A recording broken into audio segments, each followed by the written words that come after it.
7.5 lakh hectare area जवळजवळ त्यांना natural फार्मिंगच्या cultivation under आणायचं आहे. मासानोबू फुकुओका नावाचे एक शास्त्रज्ञ होते. त्यांनी एका काळाची क्रांती अशी एक पुस्तक लिहिलं. तर हे पिकाला कॉम्पिटिशन ठराविक काळामध्ये करतात. आपण त्याच्यामध्ये केमिकल्सचा वापर नाही करू शकत. नमस्कार, मी धनश्री शितोळे तुमच्या सर्वांचं स्वागत करते ॲग्रिकल्चर सागा या चॅनलमध्ये. आज आपण नैसर्गिक शेती या विषयावरती बोलणार आहोत. केंद्र सरकारने 2024मध्ये national mission for natural farming असं सुरू केलं होतं, ज्याच्या अंतर्गत त्यांना जवळजवळ 7.5 लाख हेक्टर एरिया जो होता तो नैसर्गिक शेती अंतर्गत आणायचा होता. आता बऱ्याचशा शेतकऱ्यांना ऑर्गॅनिक शेती म्हणजे सेंद्रिय शेती ती माहिती आहे किंवा बरेचसे शेतकरी त्याच्यावर कामही करत आहेत, पण नॅचरल फार्मिंग किंवा जी नैसर्गिक शेती आहे तो कॉन्सेप्ट खूप लोकांसाठी नवीन आहे आणि त्याबद्दल आपण जाणून घेणार आहोत की या दोन्हीही शेती पद्धतीमध्ये काय वेगळेपणा आहे किंवा नैसर्गिक शेती केल्यानंतर लोकांना काय फायदा होईल हे सगळं आपण जाणून घेणार आहोत. आणि माझी एक रिक्वेस्ट असेल की आपले व्हिडिओ खूप शेतकरी पाहत आहेत, खूप लोक पाहत आहेत, त्याबद्दल मनापासून धन्यवाद. पण तुम्ही लोक चॅनलला सबस्क्राईब करत नाही आहात तर चॅनलला प्लीज सबस्क्राईब करा आणि बेल आयकनवरती क्लिक करा, जेणेकरून नेक्स्ट टाईम आम्ही जेव्हा पण नवीन व्हिडिओ अपलोड करू तर तुम्हाला त्याचं नोटिफिकेशन येईल. आणि तुमचं एक सबस्क्राईब आम्हाला मोटिवेट करतं नवीन व्हिडिओ बनवण्यासाठी आणि तुम्हाला नवीन नवीन माहिती देण्यासाठी. तर चॅनलला नक्की सबस्क्राईब करा.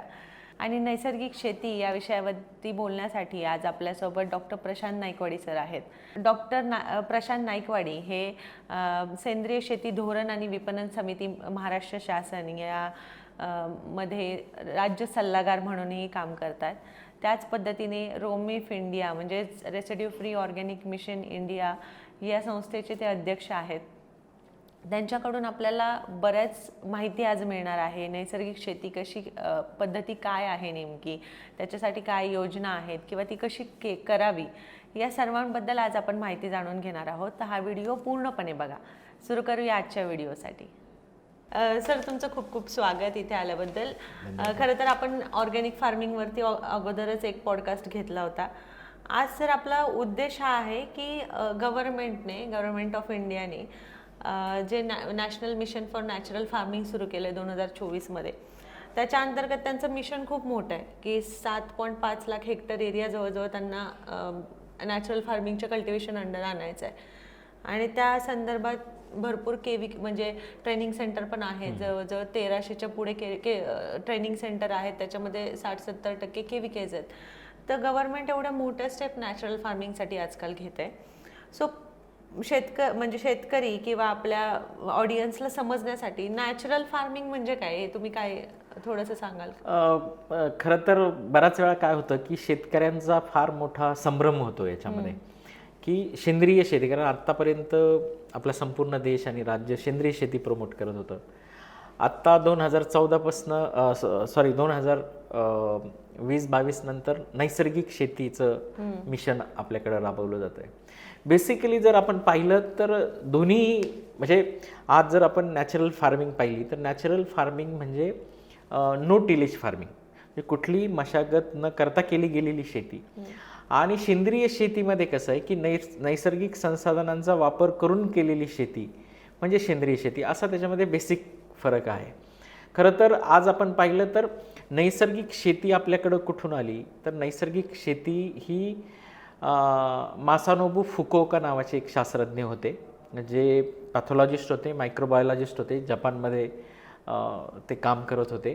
आणि साधारणतः त्यांनी म्हणजे त्यांच्या सर्व नोकऱ्या किंवा त्यांचं जे सायंटिस्ट पद आहे ते सोडून ते वडील उपजत शेती करायला गेले.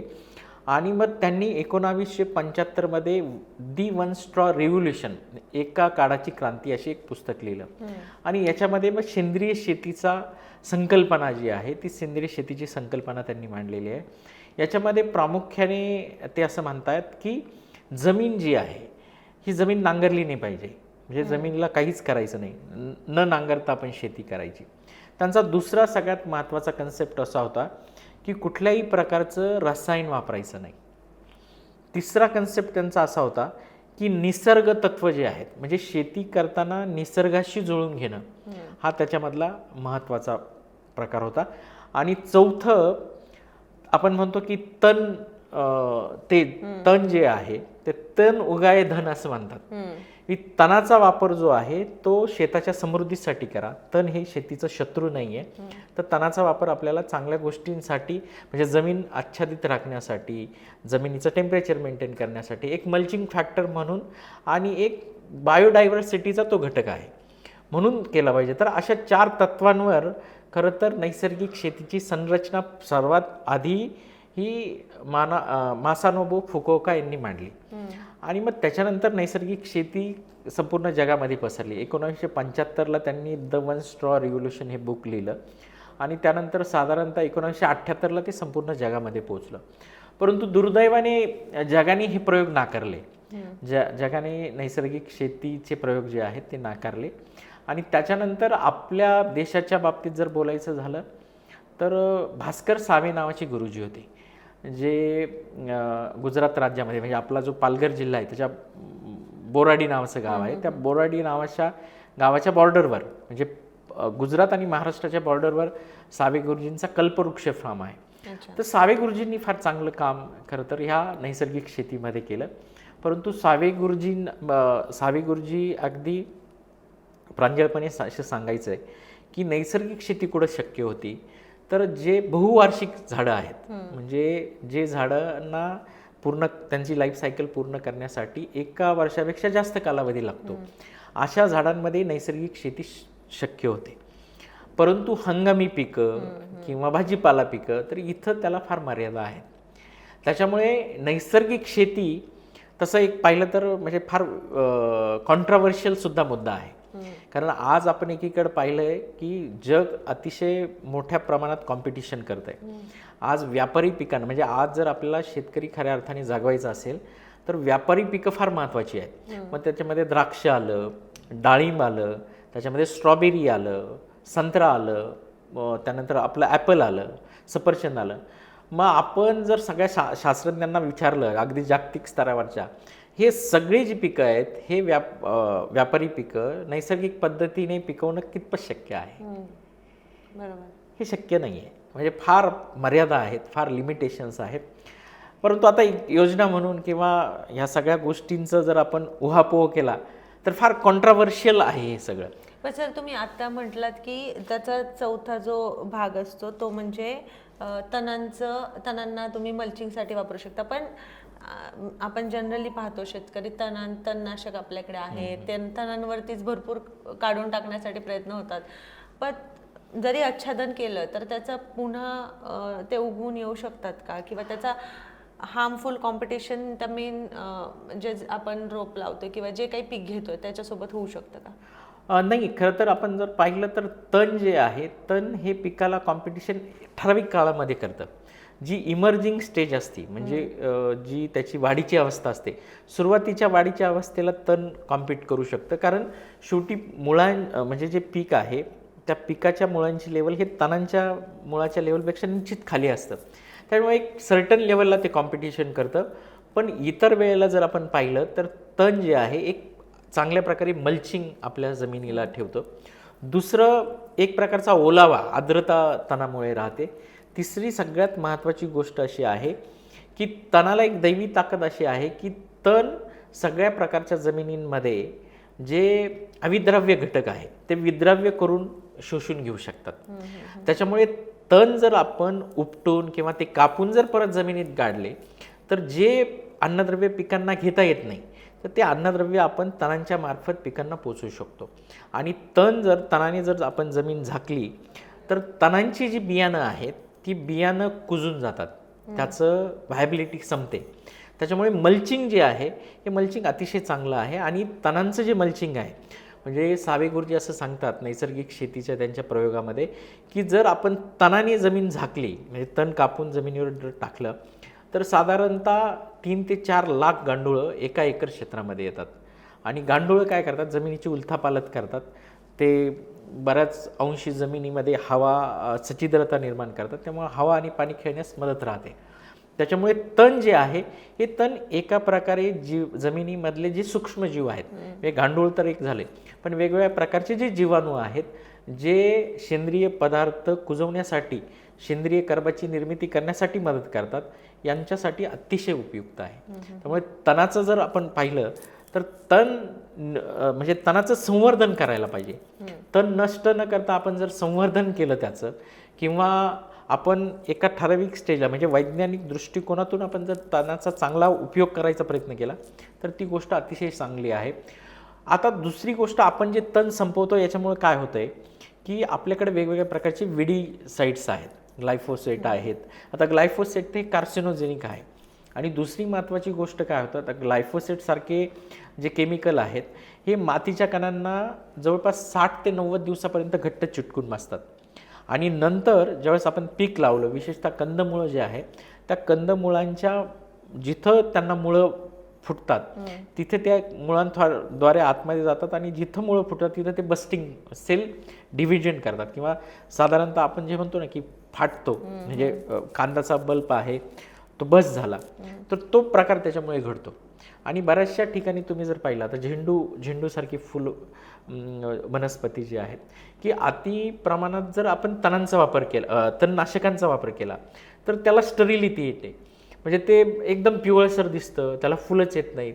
असे फार प्रकार तणनाशकांमुळे घडतात. आणि दुसरी गोष्ट काय की तणनाशकांमुळे जी गवतांची डायव्हर्सिटी आहे, म्हणजे जी जैवविविधता आहे जी सजीव सृष्टीसाठी अशी अतिशय महत्त्वाची आहे, त्यातली जी बारीक बारीक आहे ज्यांचा लाईफ सायकल अतिशय कमी आहे, तर ती तण नष्ट होत चाललेली आहे. आणि दुसरं याच्यातला सगळ्यात संभाव्य धोका की जी महागवतं आहे, म्हणजे तुमचं काँग्रेस गवत असेल किंवा वेगवेगळं नागरमोथा असेल किंवा तुमच्याकडे हरळी असेल, तर हे महागवतं जे आहेत ह्या महागवतांचं प्रमाण प्रचंड वाढत चाललेलं आहे.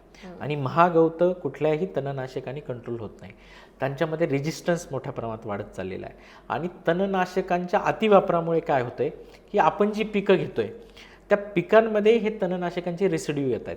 दुसरी महत्त्वाची गोष्ट की जनावरांना जे चारा टाकतो किंवा जनावरं बऱ्याच वेळा तण खातात, तर ह्या कीटकनाशकांचे अंश त्यांच्या शरीरामध्ये जाऊन त्यांच्यामध्ये सुद्धा, म्हणजे जर दूध वगैरे आपण त्याचं कंजम्पशन करत असेल तर त्याच्यामध्ये त्याचे रेसिड्यू येतात. त्याचं जर बीप आपण खात असू तर त्याच्यामध्ये रेसिड्यू येतात.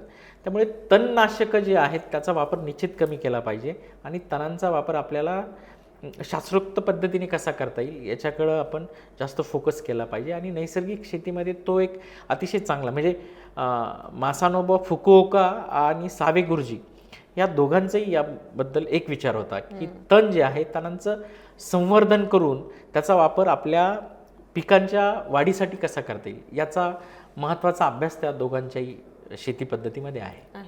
पण सर, आत्ता आपण पहिल्यांदा जे बोललो होतो की नैसर्गिक शेती म्हणजे जे नैसर्गिक संसाधन आहेत ते वापरून केलेली, आपण त्याच्यामध्ये केमिकल्सचा वापर नाही करू शकत. आणि ऑर्गॅनिकमध्ये पण आपण केमिकल्सचा वापर थोडासा टाळायलाच सांगतो. पण ह्याच्यामध्ये अजून एक आहे की ऑर्गॅनिकमध्ये आपण वर्मी कंपोस्ट असेल किंवा इतर काही मिनरल्स असतील ते ॲड करतो. आपण नैसर्गिकमध्ये तेही अलाउड नाही असं सांगितलं जातं. आता खरं तर म्हणजे जी मासानोबा फुकुओका यांची जी शेती पद्धती होती किंवा सावे गुरुजींची शेती पद्धती होती, याच्यामध्ये त्यांनी असं सांगितलं की डू नथिंग म्हणजे काय की तुम्ही तुमची जी जमीन आहे ती निसर्ग चक्राप्रमाणे चालू द्या. परंतु आज जर आपण पाहिलं, आता शासनाचं जे नैसर्गिक शेतीचं धोरण आहे याच्यामध्ये त्यांनी काय केलं आहे, 0 टिलेज प्रॅक्टिसेस ऐवजी मिनिमम टिलेज प्रॅक्टिसेस केलेल्या आहे. आणि ह्या सगळ्या गोष्टींचा म्हणजे सेंद्रिय पद्धती ज्या आहेत त्या सगळ्यांचं इन्कॉर्पोरेशन हे नैसर्गिक शेतीमध्ये केलेलं आहे. म्हणजे तसं तर पाहिलं तर तो कॉन्ट्रोवर्शियल मुद्दा आहे, कारण आज जर आपण पाहिलं तर दोन्ही गोष्टी फार म्हणजे दोन्ही गोष्टींच्या संज्ञा वेगवेगळ्या आहेत. परंतु आपल्याकडं आता जे मिशन राबवलं जातं आहे ती वास्तविकता अशी आहे की सेंद्रिय शेतीचंच पार्ट जो आहे तो याच्यामध्ये फक्त त्याचं नाव बदललेलं आहे आणि 0 टिलेज ऐवजी मिनिमम टिलेज प्रॅक्टिसेस केलेलं आहे.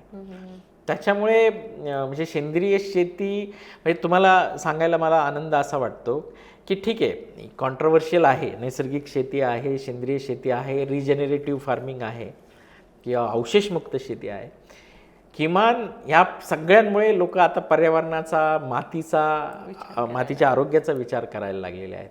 ह्या सगळ्या गोष्टींमध्ये 2 महत्त्वाच्या गोष्टी आहेत मॅडम. म्हणजे नैसर्गिक शेती असू द्यात, सेंद्रिय शेती असू द्यात, अवशेषमुक्त शेती असू द्यात किंवा रिजनरेटिव्ह शेती पद्धती असू द्या, याच्यामध्ये मातीचं संवर्धन, मातीचा सेंद्रिय कर्ब कसा वाढवता येईल, मातीमधले जीवाणूंची संख्या कशी वाढली जाईल, त्याचप्रमाणे मातीची उपजोग क्षमता कशी वाढवता येईल, याच्याकडे आपण लक्ष वेधलेलं आहे. आणि दुसरी सगळ्यात महत्त्वाची गोष्ट की पर्यावरणाचं संतुलन कसं राखलं जाईल. ह्या दोन्ही गोष्टींमध्ये म्हणजे आता ह्या सगळ्या शेती पद्धतींमध्ये जर पाहिलं तर सगळ्यात पहिला महत्त्वाचा घटक आहे मातीचं संवर्धन.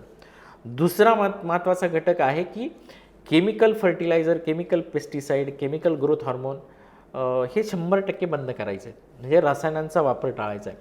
तिसरी महत्त्वाची गोष्ट नैसर्गिक संसाधनांचा वापर करायचा आहे. आणि चौथी महत्त्वाची गोष्ट की पर्यावरण जे आहे ही पर्यावरणपूरक शेती असली पाहिजे, याच्याकडे कल आहे. म्हणजे आज जर आपण पाहिलं तर ह्या सगळ्या शेती पद्धतींमध्ये एक चांगला संदेश दिलेला आहे. फक्त आता याच्यामध्ये कसं आहे की प्रमाणीकरणाचा जो पार्ट येतो किंवा निर्यातीचा पार्ट येतो, याच्यामध्ये धोरणं वेगवेगळी आहे. पण मग ऑर्गॅनिक आणि नैसर्गिकमध्ये मेजर डिफरन्शिएट आपल्याला जर फरक जाणून घ्यायचा असेल, एखादा एक फार्मर म्हणतो मी ऑर्गॅनिक शेती करतो, दुसरा म्हणतोय की मी नैसर्गिक शेती करतो, तर त्यांच्यात मेजर असं काय आपल्याला फरक जाणून येतो? आता याच्यामध्ये मी पूर्वी सांगितल्याप्रमाणे की नैसर्गिक शेती पद्धतीमध्ये तसं पाहिलं तर नो टिलेज प्रॅक्टिसेस, म्हणजे कुठल्याही प्रकारची अंतर्गत मशागत न करता केलेली शेती, आणि सेंद्रिय शेतीमध्ये नैसर्गिक संसाधनांचा वापर करून गेलेली शेती, या बेसिक डिफरन्स आहे. परंतु आपण जो काही शेती करणारा माणूस आहे त्याच्या बोलण्यावर कितपत विश्वास ठेवायचा, तर यासाठी प्रमाणीकरण पद्धत आहे. आज संपूर्ण जगामध्ये international federation of organic agriculture movement जे आहे, जिचा जन्म 5 नोव्हेंबर 1972ला झाला हेले ह्या शहरामध्ये, तर ह्या शहरामध्ये म्हणजे ह्या संस्थेने ऑर्गॅनिक सर्टिफिकेशन स्टँडर्ड संपूर्ण जगामध्ये पोहोचवले. म्हणजे त्याचं कार्यप्रणाली काय, प्रत्येक स्टँडर्डचं सायंटिफिक बॅकग्राऊंड त्यांनी दिला. परंतु दुर्दैवाने ते स्टँडर्ड नैसर्गिक शेतीला नाही आहेत. नैसर्गिक शेतीच्या स्टँडर्डवर काम झालेलं नाही. आत्ता त्यांनी नॅचरल सर्टिफिकेशन सिस्टीम जी आहे ती आणलेली आहे, परंतु ती कशात इन्कॉर्पोरेट केलेली आहे तर पार्टिसिपेटरी गॅरंटी सिस्टीम, जी सेंद्रिय शेतीचीच स्थानिक बाजारपेठेसाठीची जी सर्टिफिकेशन सिस्टीम आहे, जी राष्ट्रीय शाश्वत योजना जो आहे म्हणजे परंपरागत कृषी विकास योजना सेंद्रिय शेती याच्यामधून जी 2014ला आणली होती, त्याच सिस्टीममध्ये म्हणजे नॅशनल सेंटर फॉर ऑर्गॅनिक फार्मिंगच्या अंतर्गत ही सिस्टीम बनवलेली आहे. आणि PGS प्रमाणीकरणच हे नॅचरल सर्टिफिकेशनसाठी ठेवलेलं आहे. परंतु आपल्याला जर माल एक्सपोर्ट करायचा असेल, निर्यात करायची असेल, तर NPOP national programme for organic production याला मान्यता आहे. त्यामुळे PGS हे तुम्ही PGSला घेऊन तुम्ही एक्सपोर्ट करू शकत नाही. त्याच्यामुळे आज जर आपण पाहिलं तर संपूर्ण जगामध्ये सेंद्रिय शेतीची व्याप्ती प्रचंड मोठी आहे. आज ट्रेड आपला 3.6 दशलक्ष मेट्रिक टन इतका आपला एक्सपोर्ट 2024मध्ये होता. पण तसं नैसर्गिक शेतीमध्ये अजून कुठली गोष्ट झालेली नाही आहे. PGSचंच प्रमाणीकरण आपण वापरतो आहे. त्याच्यासाठी आता जसं NPOPने फॉरेन कोलॅबोरेशन्स केलेले आहेत, म्हणजे जगाने हे मान्य करणं आवश्यक आहे. मग आता NPOP जसं आपण जागतिक पातळीवर पण म्हणजे जर एक्सपोर्ट करायचं असेल तर पकडतोय, आणि ऑर्गॅनिकसाठी आपण NPOP आणि PGS धरतोय, मग नैसर्गिकसाठी PGSच फक्त PGSच आहे. आणि ते आत्ताच इनिशिएट झालंय. आणि सगळ्या संकल्पना म्हणजे मला हाच मुद्दा विशेष, म्हणजे मी कोणावर टीका करत नाहीये, परंतु एक शेतकऱ्याचा मुलगा किंवा एक शेतकरी किंवा एक सेंद्रिय शेतीचा अभ्यासक म्हणून मला हाच मुद्दा एक खटकतोय की मग असं काय डिफरन्शिएट केलं तुम्ही? सेंद्रिय शेतीच तोडून मोडून तुम्ही नैसर्गिक शेतीमध्ये बसवली. सेंद्रिय शेतीचेच मुद्दे तुम्ही नैसर्गिक शेतीमध्ये घेतले.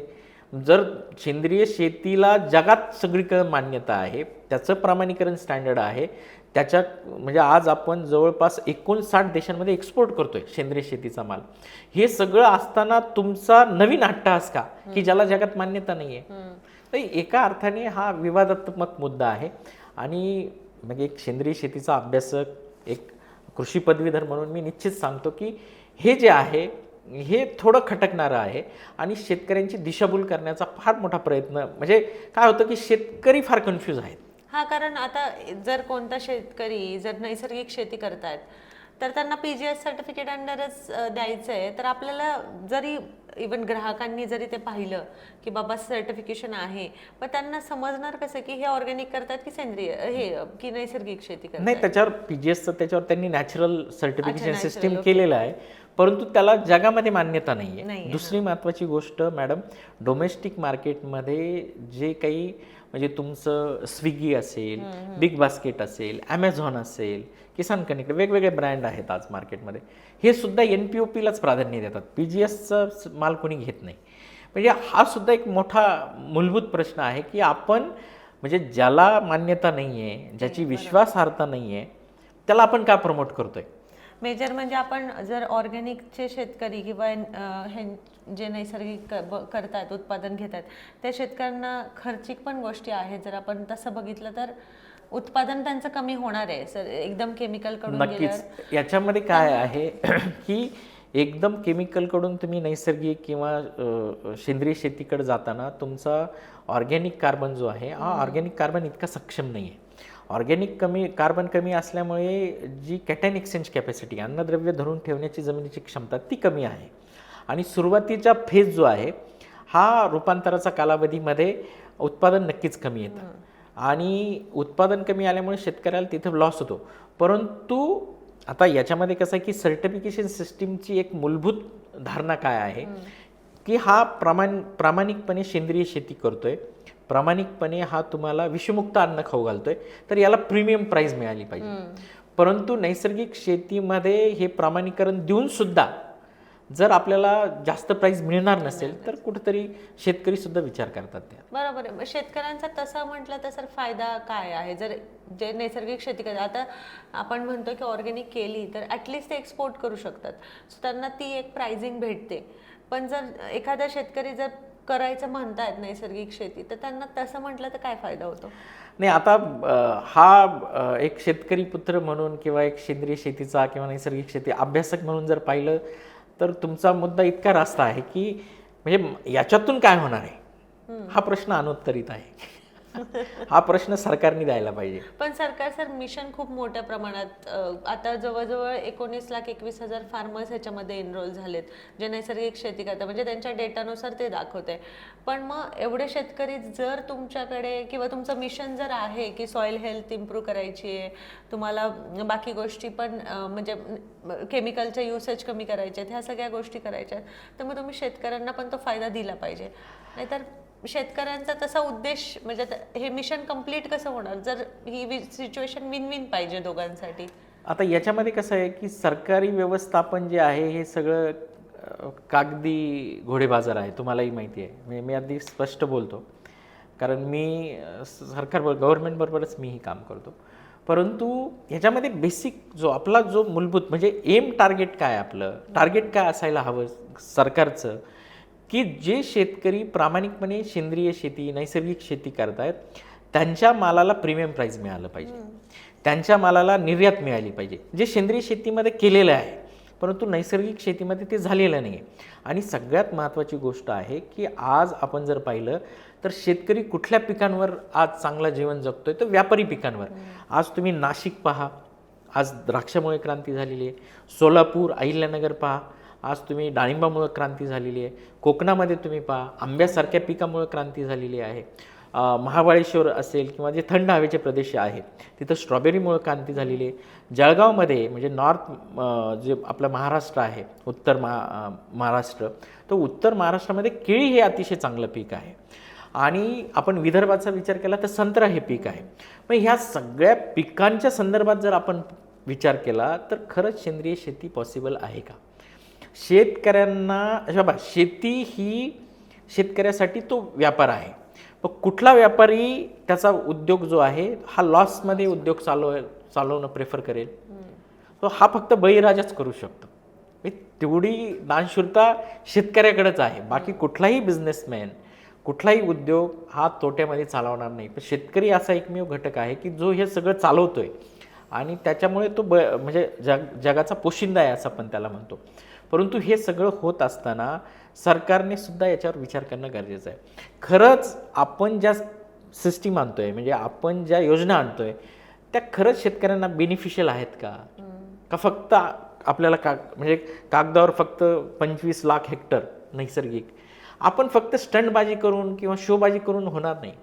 आपल्याला म्हणजे एकीकडं आपण सेंद्रिय शेती, नैसर्गिक शेती, रिजनरेटिव्ह फार्मिंग म्हणतोय, दुसरीकडं जर तुम्ही पाहिलं तर $44 इतकी मोठी इनपुट इंडस्ट्री डेव्हलप होती आणि ती साधारणतः पुढच्या येणाऱ्या 10 वर्षामध्ये जवळपास म्हणजे 25% 30% त्याच्यामध्ये वाढ होणार आहे.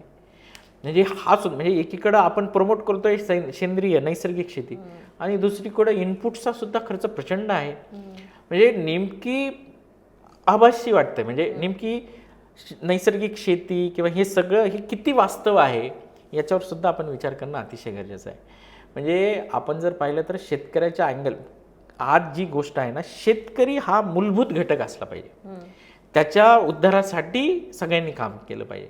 दुर्दैवाने आज काय आहे की म्हणजे शेतकरी हा बळीराजा कसा आहे की जे मार्केट, म्हणजे आज तुम्ही पहा सगळी इनपुट इंडस्ट्री शेतकऱ्यावर चालते, सगळी इनपुट इंडस्ट्री, बाकीचे सगळे व्यवहार जे आहेत म्हणजे तुमची ग्रोसरी असेल, कपडे, बाकी सगळे ही शेतकऱ्याच्या याच्यावर चालते. मग ह्या ज्या इंडस्ट्री आहेत त्या इंडस्ट्री दिवसेंदिवस बहरत चाललेल्या आहेत, पण ज्या घटकासाठी हे सगळं आहे तो घटक दिवसेंदिवस खाली खाली चाललेला आहे, त्याच्या आर्थिक परिस्थितीमध्ये सुधारणा होत नाही आहे. आणि मग त्याची आर्थिक परिस्थिती जर आपल्याला सुधारायची असेल तर तो जे शेती करतोय ती शेती नफ्याची झाली पाहिजे. मग ही नफ्याची कधी होईल? ज्यावेळेस त्याचा माल मार्केटमध्ये तो विकेल, त्याला प्रीमियम प्राईस मिळेल किंवा जास्त त्याच्या जे फळं भाजीपाला याला जास्त किंमत मिळेल, त्यावेळेसच तो नफ्यामध्ये जाईल. आणि हे सगळं करत असताना त्याला सपोर्ट असणं गरजेचं आहे.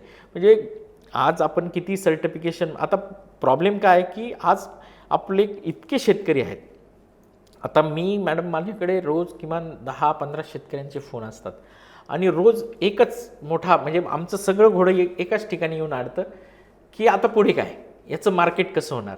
तरी मी बऱ्याचशा जे बिग बास्केट असेल, ॲमेझॉन असेल, किसान कनेक्ट असेल, स्विगी, याचे बरेचसे पदाधिकारी माझे मित्र आहेत, तर आम्ही बऱ्याच ठिकाणी प्रयत्न करतो की कनेक्ट करता येईल का, मार्केट लिंक करता येईल का.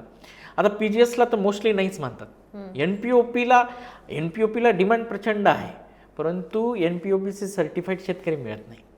हा सुद्धा त्या ठिकाणी मोठी म्हणजे आज जर आपण पाहिलं तर त्याच्यामध्ये सुद्धा मोठं शासंकता आहे की आपल्याला म्हणजे नेमकी जायचं कुठं आहे.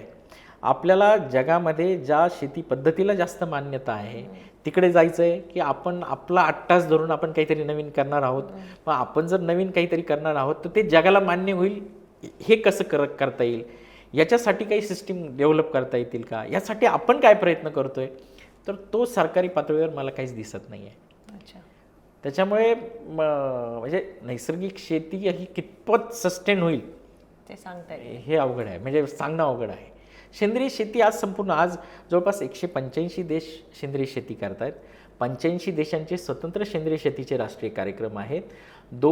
1 ऑक्टोबर 2001 मध्ये अटल बिहारी वाजपेयींच्या आग्रहास्तव आपल्याकडे सेंद्रिय शेतीचा राष्ट्रीय कार्यक्रम आला.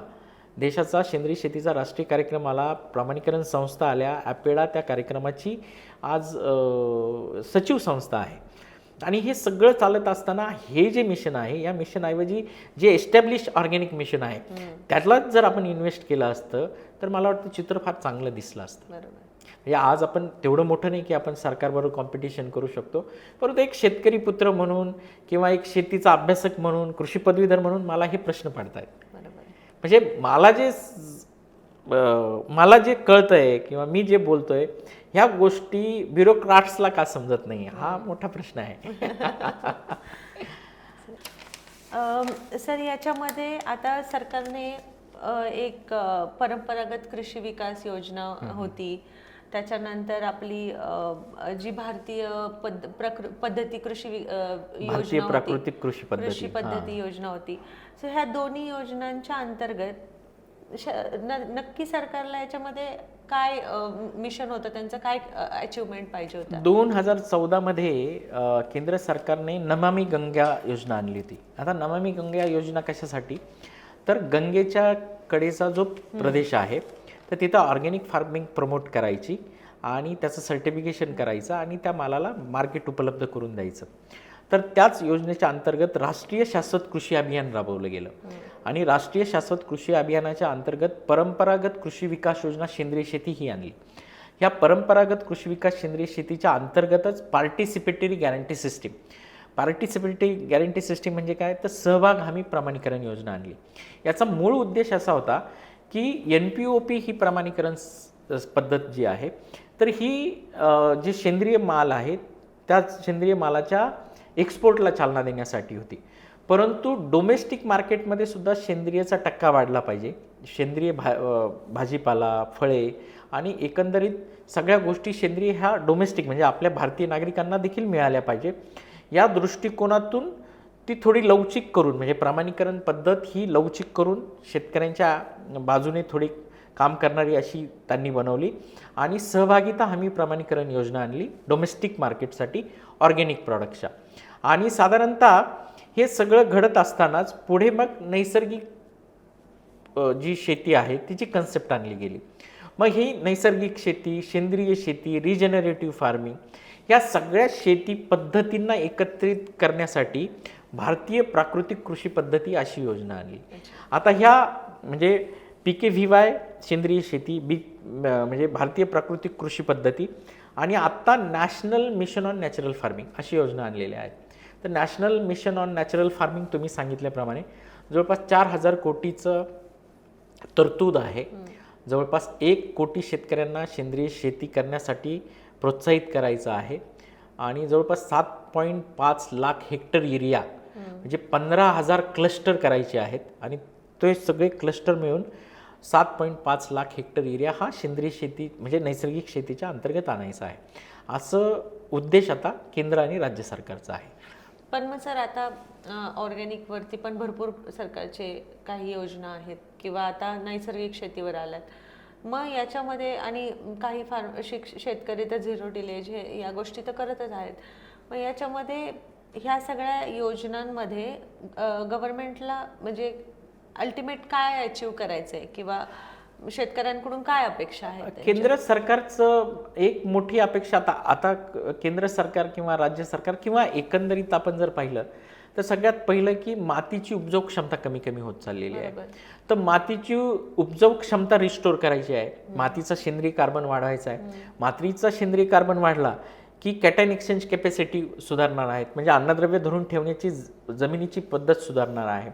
आणि एकदा आपली अन्नद्रव्य धरून ठेवण्याची क्षमता जमिनीची सुधारली की उत्पादन आपल्याला चांगलं मिळणार आहे. म्हणजे आपण जे खतं टाकतो त्याचा पुरेपूर उपयोग आपल्या पिकांना होणार आहे. म्हणजे अल्टिमेटली आपल्याला जी जमीन जी आहे ती जमीन म्हणजे सेव्ह सॉईल आपण जे म्हणतो की जमीन संवर्धित करायची आहे, तिची उपजाऊ क्षमता वाढवायची आहे आणि जमिनीची एकदा उपजाऊ क्षमता वाढली की त्याची वॉटर होल्डिंग कॅपॅसिटी वाढणार आहे, त्याच्यामध्ये जीवाणूंची संख्या वाढणार आहे आणि ह्या सगळ्या दृष्टिकोनातून म्हणजे एका दृष्टीने पर्यावरणाचं रक्षणसुद्धा होणार आहे आणि अल्टिमेटली आपलं पीक उत्पादन चांगलं येणार आहे. आणि पीक उत्पादन चांगलं आलं म्हणजे शेतकऱ्याच्या दृष्टिकोनातून काय महत्त्वाचं आहे की एका एकरामध्ये जर ऊस लावला असेल तर किमान त्याचं एकरी 100 मेट्रिक टन निघावं अशी एक अपेक्षा असते. म्हणजे ती शेती किफायतशीर आहे. तर हीच प्रेरणा किंवा हीच धारणा सरकारची पण आहे. आणि दुसरी महत्त्वाची गोष्ट याच्यामध्ये आहे की ग्राहकांना जर आपण पटवून दिलं की हे नैसर्गिक आहे किंवा सेंद्रिय आहे तर ग्राहक त्याला प्रीमियम प्राईस द्यायला तयार होतील. म्हणजे त्या बाजूने देखील. आणि दुसरी महत्त्वाची गोष्ट काय की आज आपण पाहिलं तर आरोग्याचे प्रश्न प्रचंड आहे. म्हणजे आज मानवी आरोग्य, प्राणीमात्राचं आरोग्य म्हणजे एकंदरीत जैवविविधता ही धोक्यात आहे. म्हणजे आज कीटकनाशकाचे रेसिड्यू मोठ्या प्रमाणात येत आहेत.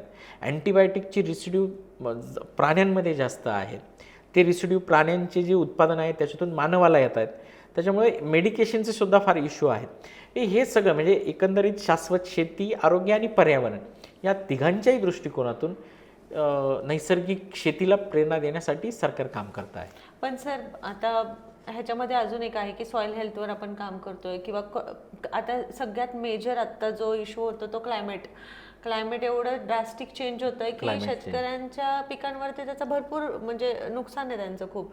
तर आता जर एखादा शेतकरी नैसर्गिक शेती करतायत तो क्लायमेट रेझिलियन्सवाली जी शेती त्यांना शिकवली गेली पाहिजे की क्लायमेटला कसं ते कोपअप करता आलं पाहिजे त्या शेतीनं. सो ते जर ते शेतकरी आता बघा ना तुम्ही की 2-3 महिने तर आता मागच्या वर्षी तर मे मध्ये पाऊस सुरू झाला ते ऑक्टोबर नोव्हेंबर पर्यंत होता. सो जर हे 4-5 महिने जात आहेत शेतकऱ्यांचे तर हातात त्यांच्याकडे परत 6-7 महिने. त्याच्यामध्ये ते म्हणजे उत्पादन घेण्यासाठी फक्त नैसर्गिक शेतीवरती गेले तर प्रोडक्शन खाली येणार आहे परत. तर मग त्याच्यामध्ये ते कसे मॅनेज करू शकतात ह्याच्यावरती काही त्यांना ट्रेनिंग वगैरे चालू आहे? तुम्ही अतिशय चांगला प्रश्न विचारला. खरं तर आज आपण पाहिलं नाशिककडे आता द्राक्ष फार मोठ्या प्रमाणात आहे. तुम्ही ज्या पावसाचं उदाहरण सांगितलं मागच्या वर्षीच्या, त्यामुळे हा पूर्ण सीझन त्यांचा व्यर्थ गेलेला आहे. आणि 1 एकरचं एस्टिमेट जवळपास 6 ते 8 लाख रुपये इतकं आहे. म्हणजे इतकं ऋण त्याच्यावर होणार आहे, म्हणजे इतकं कर्ज त्याच्यावर होणार आहे, त्याच्यातून मिळालं काहीच नाही.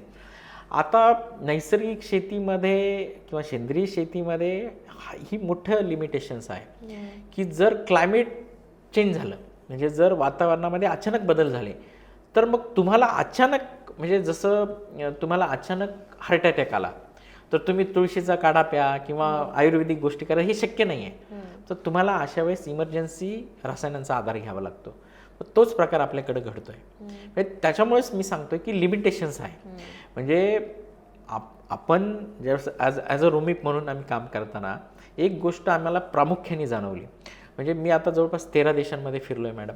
बरेचसे शास्त्रज्ञ माझे संपर्कात आहे. कृषी अधिकारी असतील, शास्त्रज्ञ असतील, रोमिपचे आपले सदस्य आहेत, कृषी पदवीधर आहेत.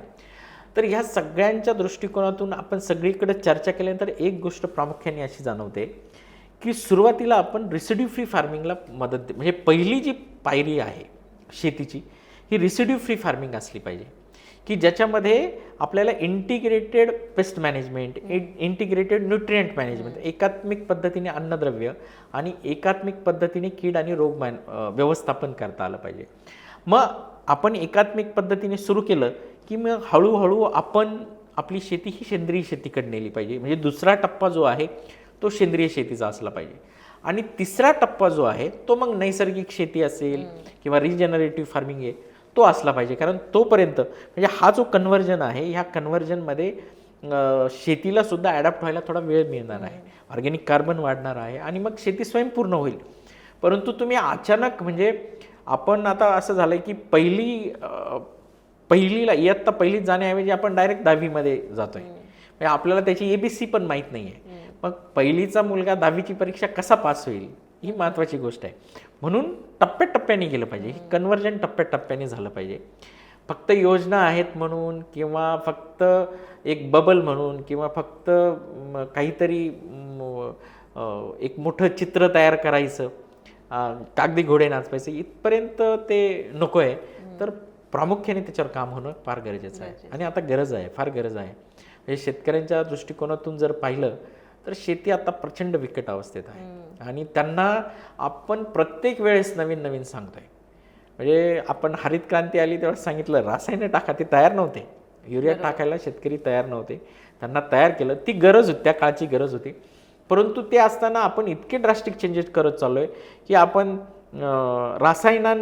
ते जे रासायनिक टाकतायत तर कमी रासायनिक टाका, इंटिग्रेटेड वापर करा असं सांगायला पाहिजे. तर आपण त्यांना सांगतोय की आता डायरेक्ट तुम्ही नैसर्गिक शेती करा, 0 टिलेज शेती करा किंवा मिनिमम टिलेज शेती करा. तर हे शक्य नाही. कन्व्हर्जन एवढा ड्रास्टिक चेंज 90 डिग्रीला होऊ शकत नाही. त्यासाठी सरकारमध्ये जे ब्युरोक्रॅट्स आहे किंवा जे लोक योजना तयार करतात यांनी याचा विचार केला पाहिजे. आणि योजना तयार करताना शेतकरी लोकांना शेतकऱ्यांचा समावेश केला पाहिजे याच्यामध्ये. खरंच ते होतंय का, नाही होते का, हे पाहिलं पाहिजे.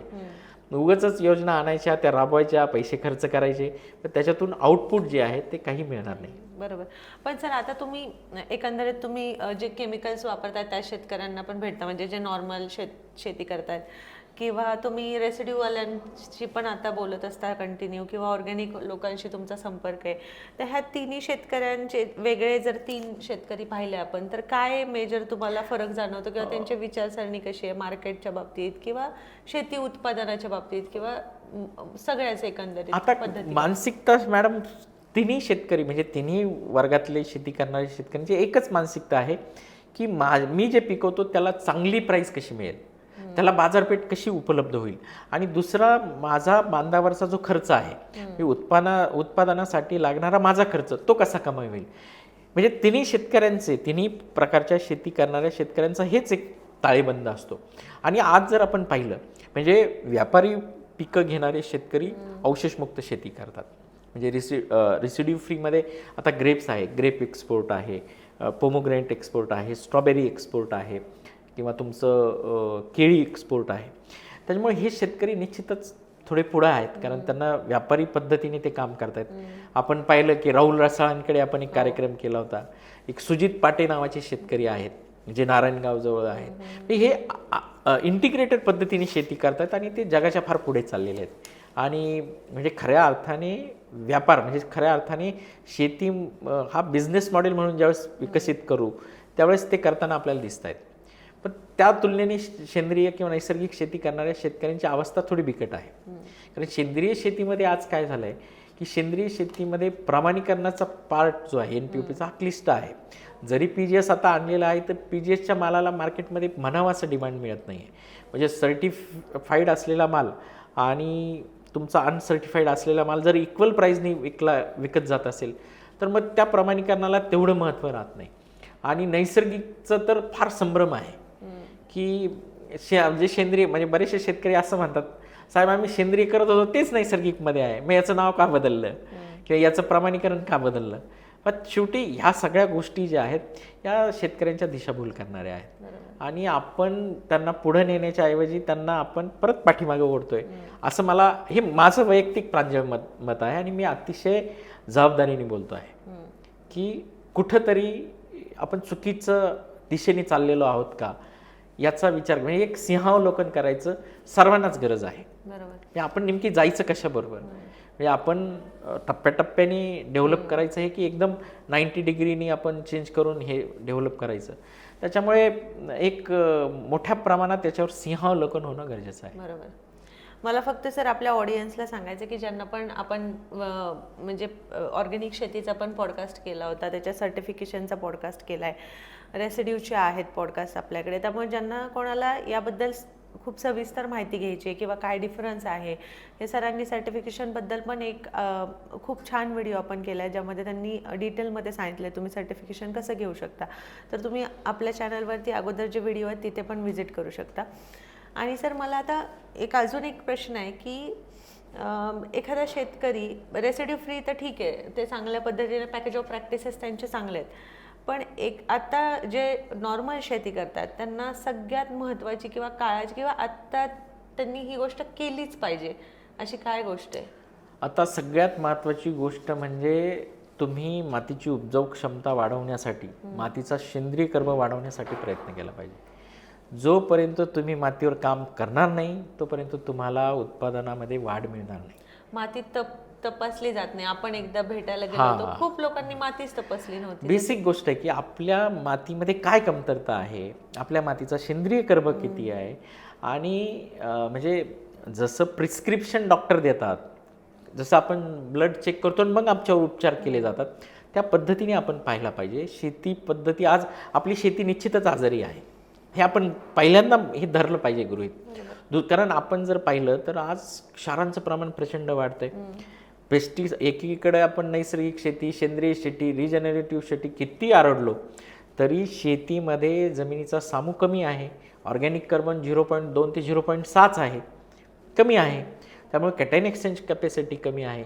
आणि आपण जी खतं देतोय, भले ती सेंद्रिय असू द्यात, रासायनिक असू द्यात, ती पिकांना लागूच होत नाही आहे, त्याचं क्षारांमध्ये रूपांतर होत आहे. म्हणून आपल्याला सगळ्यात महत्त्वाची गरज आहे की ती मातीवर काम करणं, मातीचे आरोग्य. तुम्ही म्हणताय की खतं क्षारांमध्ये होतात, तर त्यांनी एखाद्या शेतकरी जर आता मातीचा कर्ब वाढवण्यासाठी प्रयत्न करतात तर त्यांनी मेजर आता काय स्टेप घेतली पाहिजे? सगळ्यात महत्त्वाचं की जे सेंद्रिय पदार्थ आहेत, म्हणजे नैसर्गिक संसाधनं जे आहेत, हे नैसर्गिक संसाधनं जास्तीत जास्त जमिनीमध्ये कुजवली पाहिजे. नैसर्गिक संसाधनांचा वापर जास्तीत जास्त जमिनीमध्ये केला पाहिजे. म्हणजे जे कार्बन आहे, ऑर्गॅनिक कार्बन, ह्या ऑर्गॅनिक कार्बन जास्तीत जास्त जमिनीत वाढला जाईल. कधी? ज्यावेळेस आपण कंपोस्ट वापरू, आपण गांडूळ खत वापरू, आपण वेगवेगळ्या प्रकारचा पालापाचोळा वापरू, आपण जे हिरवळीचे पीक आहेत ते वापरू, आपल्याकडं आच्छादन पद्धती आपण केली पाहिजे. आपल्याकडं कीड रोग नियंत्रणासाठी आपण मित्रकिडींचा वापर केला पाहिजे, मित्र बुरशींचा वापर केला पाहिजे, जीवाणूंचा वापर केला पाहिजे. या सगळ्या ज्या गोष्टी आहेत या सगळ्या गोष्टींचा वापर जर आपण केला तर मला वाटतं फार मोठ्या प्रमाणात आपल्याला ऑर्गॅनिक कार्बन किंवा जमिनीची जी उपजाऊ क्षमता आहे ती वाढवण्यासाठी मदत होईल. मला असं वाटतं की शेतकऱ्यांनी जमिनीवरती आत्ता काम करणं महत्त्वाचं आहे. ऑर्गॅनिक किंवा रेसिड्यू फ्री किंवा नैसर्गिक ह्या नंतरच्या गोष्टी आहेत, कारण जमीनच जर खराब झाली तर नंतर काहीच होऊ शकत नाही आहे. आणि नैसर्गिक शेतीबद्दल सर तुम्ही खूप सविस्तर माहिती दिली, पण असं एक अपेक्षा आहे, म्हणजे तुमची पण होती ती आमची पण आहे, किंवा शेतकऱ्यांच्या वतीनं मी सांगेन की जर त्याच्यात फायदा असेल तर शेतकरी नक्कीच करतील. त्याला जर भाव मिळणार असेल त्या मालाला तर त्यांना करायला काही हरकत नाही आहे. पण फक्त करत राहायचं, उत्पादनही कमी, बाजारात तेवढा भाव पण नाही आहे, मग हे सगळं शक्य होत नाही कुठे पाहिलं तरी. म्हणजे माझंही तेच प्रामाणिकपणे माझं एक म्हणजे सगळ्यांना आव्हान असं आहे की जर आपल्याकडं एक सेंद्रिय शेतीची पद्धत होती, त्याचं NPOPचं स्टँडर्ड होतं, डोमेस्टिक मार्केटसाठी PGS आणलेलं होतं, ज्या सेंद्रिय शेतीला जगात मान्यता आहे, आपला जवळपास 51% ऑर्गॅनिक एक्सपोर्ट जो आहे तो एकट्या अमेरिकेला जातो, 59 देशांमध्ये आपण एक्सपोर्ट करतो. पण हे सगळं असताना आपण नवीन वाटा का म्हणजे नवीन वाटेंवर जाण्याचा का प्रयत्न करतोय मला ते समजत नाही आहे. आणि दुसरी महत्त्वाची गोष्ट काय आहे की आता गरज काय आहे की शेतकऱ्यांकडं जे आहे त्या पायाभूत सुविधांचा वापर करून आपल्याला शेतीमध्ये प्रोग्रेस करायचा आहे. आपण नव्याचं जर काहीतरी अट्टास धरा, नव्याचं काहीतरी आपण आग्रह जर करत बसलो तर ते शक्य होणार नाही. जे आहे त्याचाच वापर व्यवस्थित करायचा, त्याच्यातूनच आपण पुढे गेलं पाहिजे. म्हणून एक पद्धत आपण डेव्हलप केली होती, आपण NPOPचा प्रोग्राम आणला होता 2001 पासून. आपण अतिशय चांगल्या पद्धतीने, म्हणजे आपला जर तुम्ही पाहिला ग्राफ तर एक्सपोर्टचा ग्राफ हळूहळू वाढत चाललेला होता ऑर्गॅनिकचा. आणि मग अचानक आता हे नैसर्गिक, आणि मग आता सगळ्यात महत्त्वाचं काय मॅडम की NPOP जी सर्टिफिकेशन स्टँडर्ड आहे त्याचं रिकग्नायझेशन आपलं युनायटेड स्टेट डिपार्टमेंट ऑफ ॲग्रिकल्चरने ब्रेक केलं आहे. आता UAE सुद्धा आपल्याला हे केलेलं आहे की UAE फक्त आपल्या रॉ मटेरियलचं स्टँडर्ड इक्विव्हॅलन्स ठेवलेलं आहे, प्रोसेस फूडचं ठेवलेलं नाही. म्हणजे तिथं इतकी आपली हे चाललं, इतका संघर्ष आपला चालू असताना आपण आता नवीन काहीतरी करतोय. म्हणजे जे आहे तेच आपल्याला झेपत नाही आहे, पेलवत नाही आहे, आणि आपण नवीन काहीतरी उडी मारतोय. मग हे कितपत योग्य आहे? म्हणजे मिनिस्ट्री ऑफ कॉमर्स आणि मिनिस्ट्री ऑफ ॲग्रिकल्चर आणि जे इंडियन काउन्सिल ॲग्रिकल्चर रिसर्च आहे यांनी तरी याच्यावर विचार केला पाहिजे. शास्त्रज्ञांनी प्रामाणिकपणे त्यांची मतं सरकारला दिली पाहिजेत. इंडियन काउन्सिल ॲग्रिकल्चर रिसर्चनी सांगितलं पाहिजे ठणकावून की तुमची ही शेती पद्धत ही महत्त्वाची आहे. ही माझ्यासारख्या तिराईत माणसांनी सांगण्यापेक्षा, माझ्यासारख्या शेतकरी पुत्रांनी सांगण्यापेक्षा ही त्यांनी सांगितलं, त्यांचं काम आहे ते रिसर्च आणि डेमॉन्स्ट्रेशनमध्ये आहेत ना. पण त्यांनी सांगितलं पाहिजे, कृषी विद्यापीठांनी ठणकावून सांगितलं पाहिजे. म्हणजे केंद्र सरकारना निर्णय घेण्यासाठी मदत करणाऱ्या ह्या संस्था आहेत. जसं इंडियन काउन्सिल मेडिकल रिसर्च आहे, जसं इंडियन काउन्सिल ॲग्रिकल्चर रिसर्च आहे, त्यांनी सांगितलं पाहिजे आणि त्यांनी त्याचा आग्रह धरला पाहिजे. परंतु म्हणजे कुठली तरी पद्धत आली आणि मग केंद्राने दिली म्हणून ती राबवायची, हे नको. बरोबर. मला असं वाटतं सर, नैसर्गिक शेतीमध्ये आपण खूप छान पद्धतीने माहिती दिलीत आम्हाला, आणि शेतकऱ्यांना नक्कीच क्लॅरिटी झाली असेल ऑर्गॅनिक आणि नैसर्गिक यातला फरक काय आहे, आणि नैसर्गिक शेती ते कितपत म्हणजे त्यांना करणं हे त्यांच्यासाठी फायदेशीर आहे हेही त्यांना समजलं असेल. तुम्ही इथे आलात आणि आम्हाला माहिती दिली त्याबद्दल मनापासून धन्यवाद. धन्यवाद. मला फक्त एकच माझी माहिती सांगायची राहिली की जी सेंद्रिय शेती पद्धती आहे महाराष्ट्रामध्ये विकसित करण्यासाठी भास्कर सावे गुरुजींचं फार मोठं योगदान आहे. भास्कर सावे गुरुजींना Indian federation of organic agriculture movement यांनी लाईफ टाईम अचिव्हमेंट अवॉर्ड दिलेला आहे, आणि ही फार मोठी गोष्ट आहे. त्याच्यामुळे जे गुरु आहेत नैसर्गिक शेतीचे, किमान त्यांचं तरी आपण ऐकलं पाहिजे. 2013मध्ये म्हणजे 13 वर्षापूर्वी साम TVला त्यांच्या काही इंटरव्ह्यूज झालेल्या आहेत, त्या किमान रेफर करायला पाहिजेत की जे आता नैसर्गिक शेती करतात. आणि मानसोबा फुकुओकांचं एक काळाची क्रांती, नेमकी ते काय, कारण ते मायक्रोबायोलॉजिस्ट होते, पॅथॉलॉजिस्ट होते, आणि त्यांनी नेमकी काय सांगितलेलं आहे ते सुद्धा आपण पाहायला पाहिजे. आपण मला इथे बोलवलं, अतिशय कॉन्ट्रोवर्शियल विषय आहे, पण महत्त्वाचा विषय आहे. बरोबर. त्याबद्दल मी आमच्या रोमिप संस्थेच्या वतीने आणि तुमच्या ॲग्रिकल्चर सागा चॅनलच्या वतीने मी तुमचं आभार व्यक्त करतो. धन्यवाद. धन्यवाद. आज आपण नैसर्गिक शेतीबद्दल भरपूर माहिती जाणून घेतली आणि हे मिशन सुरू करण्यामागचं सरकारचं धोरण काय होतं तेही आपल्याला समजलं असेल. जसं नाईकवाडी सर बोलले की ह्याच्यामध्ये सर्वात मेन मुद्दा असा आहे की तुम्ही आत्ता शेतकऱ्यांनी त्यांच्या जमिनीवरती किंवा मातीवरती जास्तीत जास्त काम केलं पाहिजे आणि मातीची जी रचना आहे किंवा मातीचा जो सेंद्रिय कर्ब आहे तो सुधारण्यासाठी प्रयत्न केले पाहिजेत. आणि यासाठी आपण ह्याच्या अगोदरही काही व्हिडिओ रेकॉर्ड केले होते, ज्याच्यामध्ये प्रताप चिपळूणकर सर असतील किंवा हरिहर कौसडीकर सर असतील, ज्यांनी सॉईलवरती खूप काम केलं आहे. त्यांनी शेतकऱ्यांमध्ये राहून त्यांचे स्वतःचे काही प्रयोग करून मातीवरती काम केलेलं आहे, मातीची उत्पादकता वाढवण्यासाठी काम केलेलं आहे. सो त्यांचे व्हिडिओ आपण रेकॉर्ड केलेले आहेत, तर तुम्ही तेही पाहू शकता. तुम्हाला काही त्याच्यावरती स्टडी करायचं असेल तुम्ही ते व्हिडिओ रेफर करू शकता. आणि मला असं वाटतं की तुम्हाला नैसर्गिक शेतीबद्दल बऱ्यापैकी माहिती मिळाली असेल. जे लोक मला फक्त एवढं म्हणायचं की जे शेतकरी सेंद्रिय शेती किंवा नैसर्गिक शेती करत असतील त्यांनी कमेंटमध्ये नक्की कळवा की तुम्ही कोणत्या पद्धतीची शेती करताय, त्याचा तुम्हाला काय फायदा झाला, जेणेकरून बाकी शेतकरी जे याचा प्रयत्न करतील किंवा विचार करत असतील त्यांना याचा नक्कीच फायदा होईल. आणि हा व्हिडिओ पूर्ण पाहिल्याबद्दल मनापासून धन्यवाद. भेटूया पुढील भागामध्ये. तोपर्यंत व्हिडिओ आवडला असेल तर लाईक करा, शेअर करा, चॅनलला सबस्क्राईब करा. धन्यवाद.